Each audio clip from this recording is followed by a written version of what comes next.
সবাইকে স্বাগতম ঘনবয় চ্যানেলে। আজকের বিশ্লেষণধর্মী ফুটবল রিপোর্ট নিয়ে আজ আমরা শুধু একটি হার নিয়ে কথা বলবো না, বলবো এই হার আমাদের তরুণ দলের ভবিষ্যতের জন্য কি বহন করছে বা কি বার্তা বহন করে গেল। সঙ্গে তুলে ধরব কোচের সিদ্ধান্ত, বাংলাদেশি ফুটবলারদের সুযোগ না দেওয়া এবং এর সমাধানটা কোথায়। ম্যাচের প্রথমার্ধেই আমরা দেখতে পারি যে ভারতের অধিনায়ক শামির 30 গজ দূরে একটি ফ্রি কিক গোল করে। আমাদের গোলকিপার আনিসের দৃষ্টিকোণ ঝাপসা ছিল। প্রশ্ন উঠে প্রতি ম্যাচে কেন শুরুতেই এমন গড়বড়ে অবস্থা বাংলাদেশে হয়। বাংলাদেশের ধীরে ধীরে ম্যাচে ফেরা সাব্বির, আশরাফুল, লিটনরা মাঝ মাঠে লড়াই করে গেম নিয়ন্ত্রণের জন্য। রক্ষণভাগ দ্বিতীয়ার্ধে আত্মবিশ্বাসী হয়ে ওঠে। 61তম মিনিটে সমতার গোল। শেষ দিকে বারবার সুযোগ মিস, সুন্দর পজিশনে বল পেয়েও ফিনিশিং দুর্বলতা, অভিজ্ঞতার ঘাটতি পরিষ্কার। টাইব্রেকারের বিশ্লেষণ, আমরা টাইব্রেকার নিয়ে কিছু কথা বলবো। টাইব্রেকারে বাংলাদেশের প্রথম 2 শট ছিল সফল। তৃতীয় কিক মিস করলেন রাকিব। ভীত সন্তুষ্ট মনোভাব স্পষ্ট। ভারতের প্রত্যেক শট ছিল আত্মবিশ্বাসী। শেষে আবারও শামি হিরো টু হিরো। ভালো দিক হচ্ছে মাঝমাঠে আমাদের পাসিং অ্যাকুরেসি উন্নত ছিল। গোলকিপার আনিস প্রথমার্ধে 2টি নিশ্চিত গোল ঠেকিয়েছে, নয় গোল সংখ্যাটা আর একটু বেশি হতে পারতো বা টাইব্রেকার পর্যন্ত আমরা নাও যেতে পারতাম। বদলি খেলোয়াড়ের জয় পরিবর্তন এনেছে গেমে। শারীরিকভাবে দল উন্নত অবস্থানে ছিল, ফিটনেসে ট্রেনিং ফলপ্রসূ। খারাপ দিকগুলো বা সমস্যাগুলো নিয়ে আলোচনা করব। ম্যাচ শুরু প্রস্তুতিতে দুর্বলতা আগের কয়েক ম্যাচেও দেখা গেছে। কোচ কোনো সাইকোলজিক্যাল ট্রেনিং দিচ্ছে না। টাইব্রেকারে লাভ ভেঙে যাওয়া।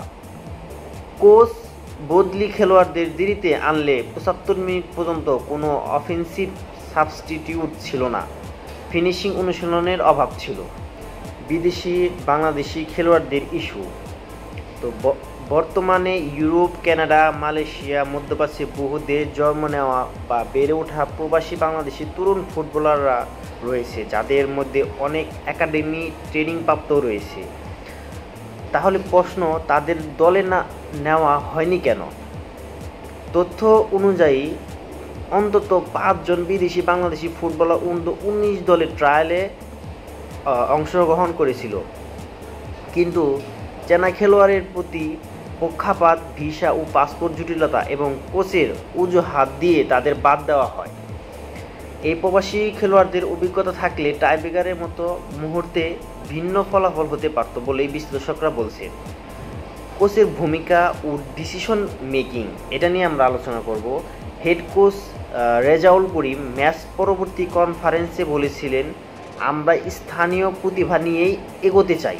আসলে তার কথাতেই স্পষ্টভাবে আমরা বুঝতে পারি যে উনি লোকাল ফুটবলার নিয়ে বিশেষ আগ্রহ প্রকাশ করে, বাট বিদেশি যারা প্রতিভাবান ফুটবলার আছে তাদেরকে নিয়ে কোনো আগ্রহ প্রকাশ করে না। ওনার কথা দেখে আমরা বুঝতে পারছি যে লোকাল ফুটবলারদের প্রতি ওনার বিশেষ নজর এবং ওনাদেরকে বেশি প্রায়োরিটি দেওয়া হয়। কিন্তু বিদেশি যারা প্রবাসী বংশোদ্ভূত ফুটবলার আছে, যারা অনেক ভালো মানের খেলার যোগ্যতা বহন করে, তাদের ব্যাপারে উনি তেমন একটা পজিটিভ নয়। হ্যাঁ, দেশের লোকালদেরকেও গুরুত্ব দিতে হবে, পাশাপাশি প্রবাসীদেরও গুরুত্ব দিতে হবে। প্রবাসী ছাড়াও তারাও তো বাংলাদেশি বংশোদ্ভূত, তাদেরও তো ট্যালেন্ট আছে। তো যোগ্যতার ভিত্তিতেই দলে জায়গা হোক, এটাই আমাদের সাধারণ মানুষের চাওয়া পাওয়া। কিন্তু তার ম্যাচ রিডিং ছিল স্লো। প্রথমার্ধে গোল খেয়ে কোনো ঘটনামূলক পরিবর্তন হয়নি 45 মিনিট পর্যন্ত। কর্নার ডিফেন্ডিং অনুশীলনেও অভাব ছিল। ভারত ম্যাচে সেট পিসে বারবার চেপে পড়েছিল বাংলাদেশ। যদি কোচ আরও আধুনিক প্রযুক্তি ও টেকনিক ব্যবহার করতেন, ভিডিও অ্যানালাইজ, জিপিএস ট্র্যাকিং, হয়তো ফল ভিন্ন হতে পারত।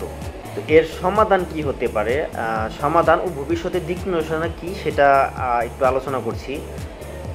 প্রথমত হচ্ছে মানসিক প্রশিক্ষণ, ফিনিশিং কোচ ও ভিডিও অ্যানালিস্ট এখন আবশ্যক। বর্তমান যুগে ফুটবলকে এগিয়ে নিয়ে যেতে হলে ভিডিও অ্যানালাইস্ট, ফিনিশিং কোচ, এগুলো মাস্ট দরকার। তো দ্বিতীয় পয়েন্ট হচ্ছে বিদেশি থাকা বাংলাদেশি খেলোয়াড়দের জন্য আলাদা স্কাউটিং সিস্টেম দরকার। তাদের যোগ্যতা যাচাই করা, তারা কি জাতীয় দলে খেলার যোগ্যতা বহন করে সেই জন্য আলাদা একটি স্কাউটিং সিস্টেম দরকার। 3 নম্বর পয়েন্টটা হচ্ছে নিয়মিত প্র্যাকটিস ম্যাচ আয়োজন এবং আন্তর্জাতিক এক্সপোজার প্রয়োজন হবে। নিয়মিত যদি প্র্যাকটিসের আয়োজন করা না হয় এবং আন্তর্জাতিক ম্যাচ যদি খেলা না হয় তাহলে খেলোয়াড়দের মাঝে সেই কম্বিনেশনটা আমরা দেখতে পাবো না। শেষ কথা হচ্ছে যে বাংলাদেশে এই তরুণ দল হেরে গেলেও সাহস হারায়নি। তাদের চোখে আগুন ছিল, পায়ে গতি ছিল, কিন্তু পেছনে কিছু পরিকল্পনা ঘাটতি ছিল। এই ঘাটতি পুষিয়ে নিতে পারলে ভবিষ্যতে সাপ নয় এশিয়া কাপ পর্যন্ত যেতে পারবে আমাদের দল। বন্ধুরা, এই বিশ্লেষণ যদি আপনাকে ভালো লাগে থাকে তাহলে লাইক দিন, শেয়ার করুন আর কমেন্টে লিখুন আপনার মতে প্রবাসী খেলোয়াড়দের সুযোগ দেওয়া কি উচিত ছিল। অবশ্যই এটা কমেন্টসে জানাবেন।